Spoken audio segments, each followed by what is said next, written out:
जे काही घडलंय ते सर्व काही माझी पत्नी आपल्याला कथन करील यात शंका. सांग देवी, तुझे तळमळ मला कळतंय. माझ्या जीवनात कसं कसं काय काय घडलंय ती माझी देवी तुम्हाला सांगेल. हो, ऐकून घ्या. बोला. राज्यावर आलेले संकट दूर करण्यासाठी स्वामी निघून येत. माझा गोड निरोप घेऊन राज्यावरचं संकट दूर करत असताना तो दुष्ट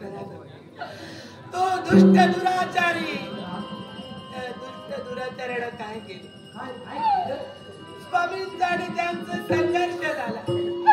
त्या युद्धात स्वामी अहमदाबाद आणि त्यांनी स्वामींचे नेत्र फोडले.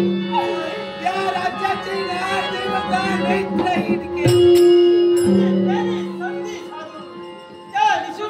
संधी साधून आज राजवंतांना नेत्रहीन केले. काय वाईट दुःखी हो आणि नेत्र गेले म्हणून काय ठरवलं? पण आत्मघात करण्यासाठी. अरे ही लाख प्रजा पहाडी कशी एकसारखी ढाळी ढाळी रडते. कारण हा राजाचा पतीचा आज नेत्रहीन झाला.